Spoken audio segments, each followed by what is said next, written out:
This is Checkpoint, and we've got an Auckland mayoral debate. I'm here with Phil Goff and John Tamihere. Good evening to both of you. Kia ora. Good evening, Lisa. Kia ora. Okay, let's start with you, Phil. Two most important qualities for the next mayor of Auckland. Trustworthiness and reliability. John? Yeah, integrity and being straight. They're the same things? Well, it depends, and I'm sure the voters are going to determine that very shortly. Okay, well, let's see if we can get some direct, straight answers from you this evening. John, you're going to freeze rates, you say. So you need council agreement to do that. How are you going to get that? By winning the election. So elections in local body politics are predominantly mayoral driven because they're the people that drive policy. If you look at all the local body or local board governing councillors, they don't. And so the contest in Auckland is specifically about a suite of policies that I've introduced versus a suite of policies that I don't know. Right, so the mayor is kind of like the president, is that what you're telling me? You get to make all the decisions? No, I didn't say that. What I've said to you is you're putting the cart before the horse. You have to put a suite of policies up, you have to take those to the electorate, and you've got to win the mandate. Once that mandate's won, and the dust settles, no one knows who's going to be returned. Okay. So is that how it works, Phil? No, it's not how it works. Council's made up of 21 people. Yeah, the mayor leads. I introduce each budget proposal, and each time I've introduced a budget proposal, I've got overwhelming support, and particularly the 10-year budget, which was the most important document in this term of council. But you can't automatically rely on there being a majority support for your proposal. You've got to go around, you've got to persuade each councillor that what you're proposing is the right thing to do. I wouldn't think there was more than probably 2 or 3 councillors that would believe that it's realistic to freeze your rates at a time when this city needs more than ever before to invest heavily in the infrastructure we need to build for the future. John, have you done a head count? Do you know what support you would have with the current councillors? 2 or 3 is what Phil I've got says. one more. Hang on, I've got one. Well, he wouldn't know. I've got one more. Do you know? Hang on. No. Hang on. Do you know? Hang on. Direct, straight answers Hang on, of I've what got you're one more promising. policy to release, and then I will poll the present councillors. Here's the thing: you don't know whether they're going to be returned either. So what does that count tell you? We don't know if they'll be returned, but it might give you a general feel, because at the moment you've got 0 and you need the majority on side. But I've just indicated to you. Well, what's the policy you've got left to release? Hang on, he's got 9 that oppose him right now out of the 20. No, that's not true. They've voted. No, there's been an A team and a B team. That's true. You just make it up, John. And you've been outvoted on a number of policies. Once on a minor policy. So, Phil, behave yourself. You can get your chance. You can protect him, Lisa. Look, so going back to that's a Trump tactic. Going back to the point that I've just said, once the dust is settled, we'll work out the numbers then. Okay. Phil, despite increasing rates and targeted rates and a fuel tax, the council is in a position where it has, quote, limited capacity to deal with external shock. We're pretty much maxed out, are we?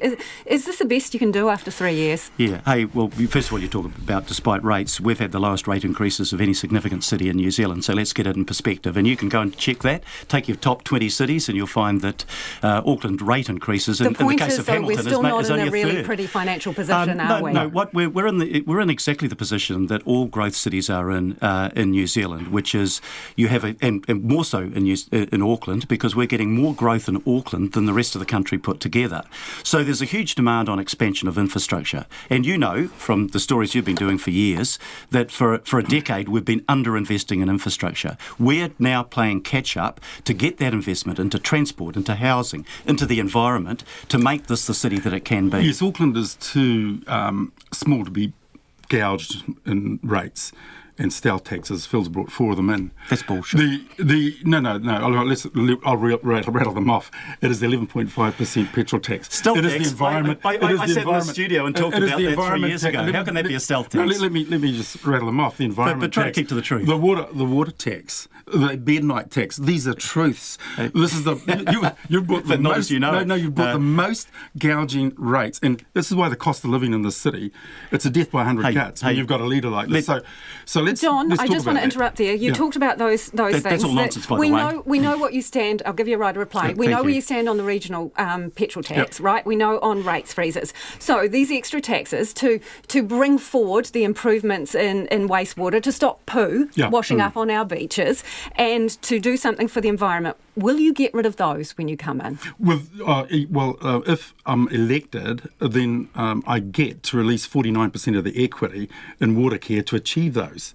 So you've got to. So if you get to sell water care, I want to be clear on this, and I'd like a pretty straightforward answer. So you're saying if you get elected as mayor, you're going to sell off 49% of water care, and therefore the extra targeted rates will go. The environmental rate and it's a straight set off. If you do the numbers, ditching them. Okay. No, if you do the numbers, what he's brought in terms of his rates. Again, you need a law change and the support of half of council in order to do that. That's not going to happen. But but I'm not a puppet to Wellington. I want to be a champion for Auckland. This guy's a sellout to Wellington. You're probably a right of reply. So let's go through some of those. Are you a sellout to Wellington? No, absolutely not. Let's give you one example of that.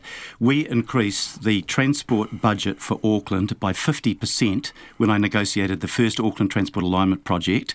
That's $9 billion more than we were getting out of Wellington before.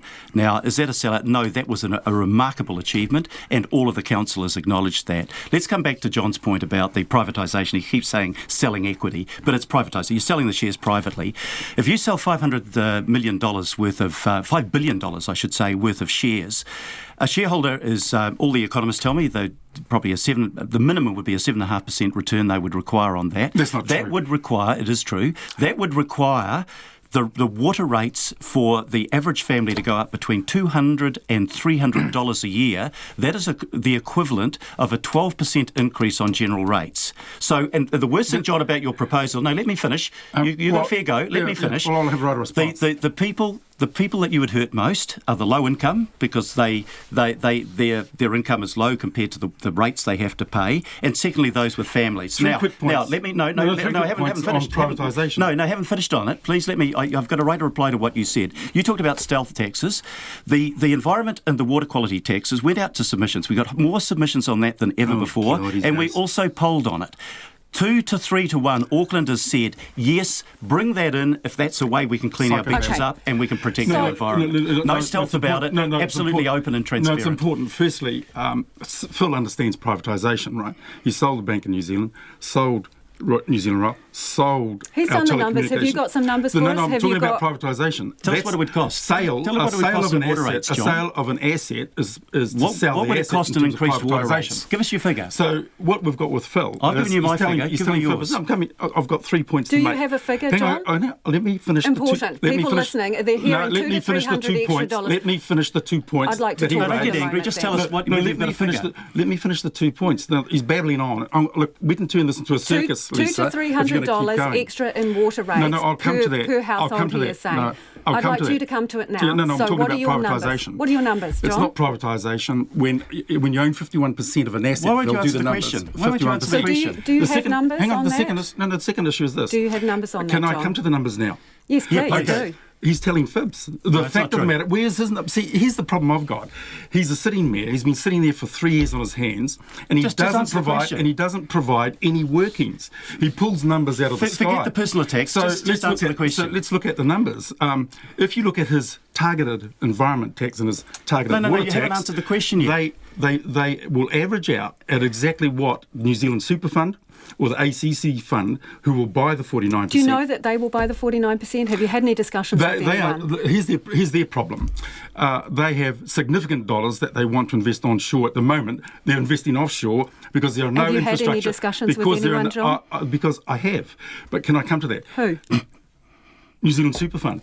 And have they expressed interest in buying water care? Here's the issue. Have they expressed interest to you in buying water care? Well, go and ask them. I'm asking you. Oh, no, I'm asking you. No, you're asking me all these questions. He won't open the door. Where's the openness and transparency in what you're doing, John? He won't open the door to the New Zealand Super Fund. They've got between $8 and $14 billion to invest in our rail, and they can't get a meeting with this guy to get that across the line. And the problem with that is, unless we use those funds, he'll start taxing and spending. Excuse me, Lisa, did you get an answer to any of the questions you asked? Let's move on from there. Without an answer. You've got strong focus on environmental issues, Phil, so planting 1.5 million trees and getting e-cars for the council and all the rest of it. So great, some people will say. But what have you got for the people who are struggling to fill their petrol tank and to pay massive rents? What have you got for them in your policy suite? Well, a number of things. First first of all, in terms of income distribution, the government has brought in a major family package that is designed to put more money into the pockets of those with least income. But what can we do as council? Well, the first thing we can do as council is make it easier for them to use public transport. That's why we've brought in the free travel for kids under 16 on weekends and public holidays. That's why I've reduced or promised to reduce the cost for school kids. And that's why I'm working with Julianne Genter to significantly cut, I would like to use the term slash, the cost of public transport to those using community service cards. That would be a huge help to those who are our most vulnerable and our lowest income earning Aucklanders. Okay, so a quick question. When was the last time you took public transport from your home into Auckland, from Clevedon? When did you do that? Well, you know that there's no public transport to Clevedon. That's my point. Let me answer. You asked the question, I'll answer so you it. haven't. No, I have. You can't. I have. I sometimes drive to Papuka and catch the train in. Right, so you still have to use a vehicle. Yeah, I still have to. Yeah, that's the cost of living in the countryside. When will we be able, no, it's kind of in the greater Auckland area, when will we be able to opt out of cars, avoid your petrol tax and take convenient public transport? Give me a date. Yeah, let me tell you what we've achieved. For a start, we've got 100 million passenger trips a year. We haven't done that since 1951. 100 million passenger trips. Our public transport is increasing on our rapid transit lines by 9 to 11% a year. Great, you know, but that's that one of the doesn't fastest answer rates my of increase. question, does it? It does. It says more and more people are finding it more and more convenient to travel by public transport. We have had record increases in use of public transport, and that's a good thing. And we are now working, Auckland Transport actually reorganised our bus network system, and the people in Wellington will be crying into their beer over this, and they did it right. They got a massive increase in people using our bus networks. You just look over the North Shore and you see how successful our bus lanes have been, our busways, the Northern Busway. We're building a new one out in the eastern area. We're linking the airports through Puanui with rail. Those are all huge advantages. No, the problem we've got with the Nirvana is there are not enough park and rides for us to just access public transport in the event that was frequent enough and affordable enough.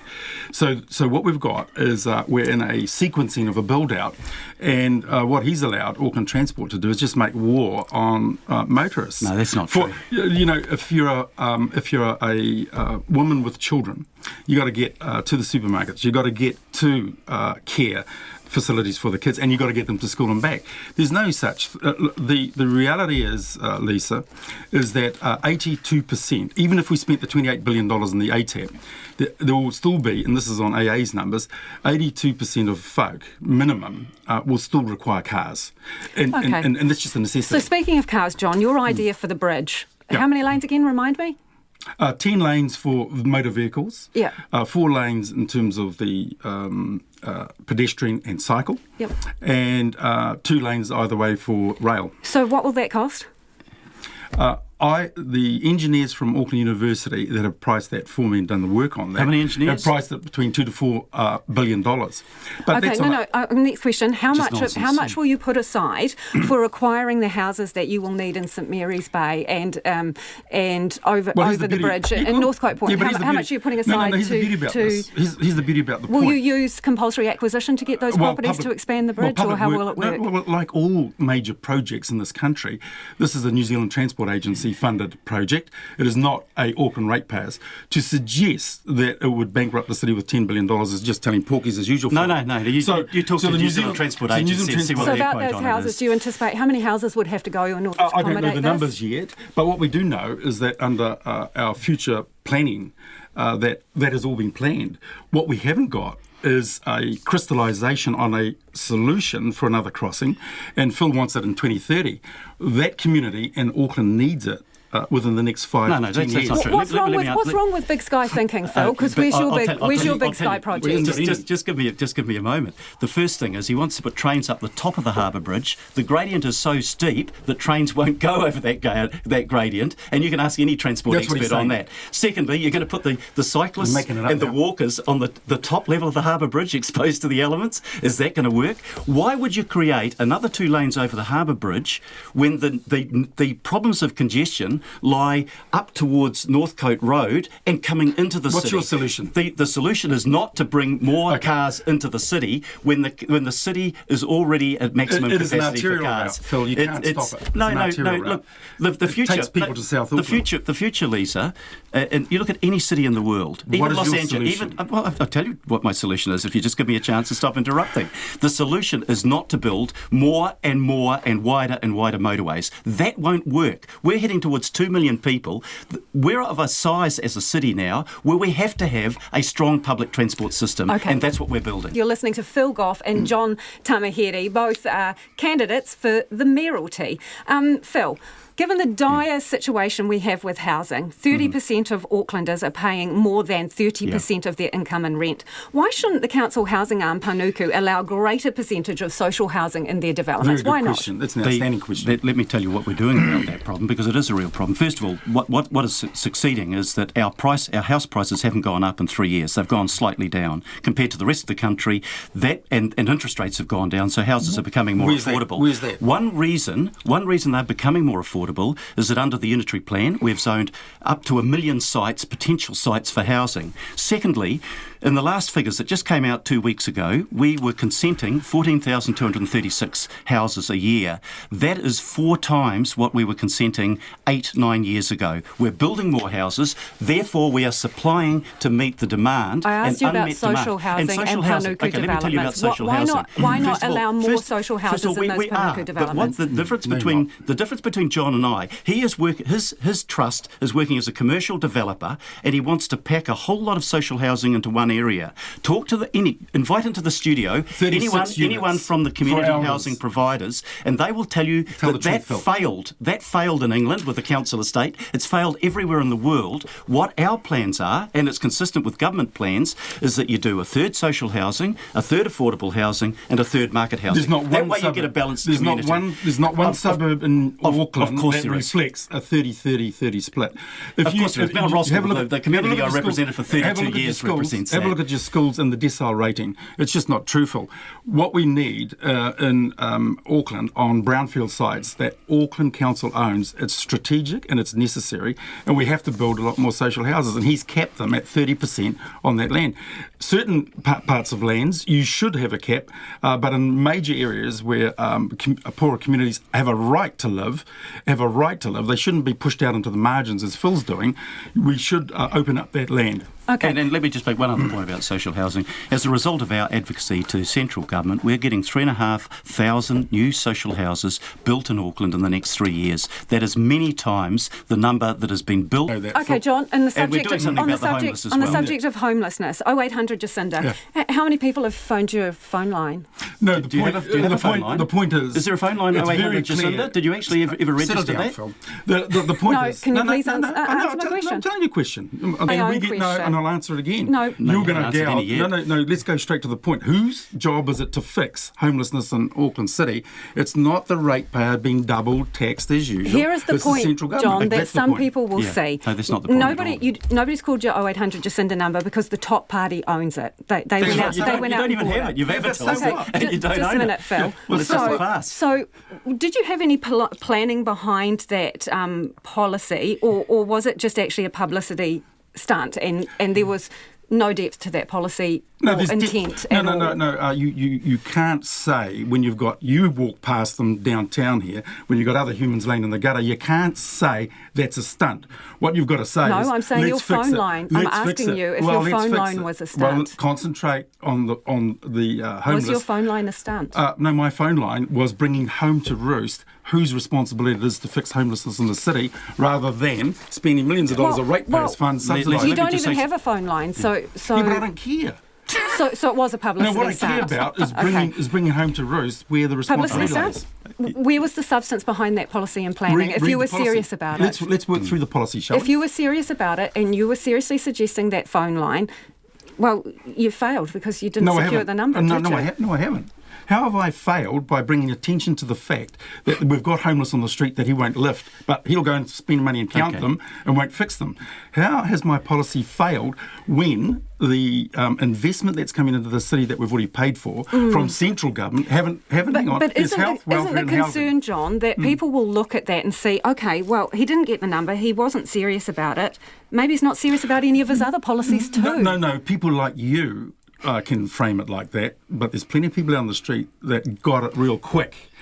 Got it real quick as to where the responsibility for homelessness resides. Okay. Can I just talk about homelessness, because it really is... No, I want to move on. I want to move on to make one something point. Very briefly. It is really important. We have housed 1,000 people, nearly half of them children, in the last 2.25 years through Housing First, which is a group made up of 5 different housing entities, and the steering group of which I chair. 1,000 people out of emergency housing, off the streets, out of cars. Okay. Why are they still down the town?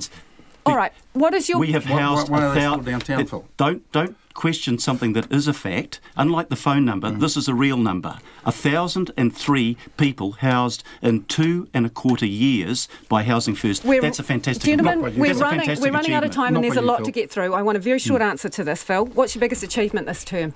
I think it's bringing forward by 20 years the cleaning up of our beaches and stopping wastewater going onto it. John? What do you think his biggest achievement is this term? I think the most efficient achievement is Auckland Transport's ability to ticket and fine people. All right. John, Keep within the speed limit, mate.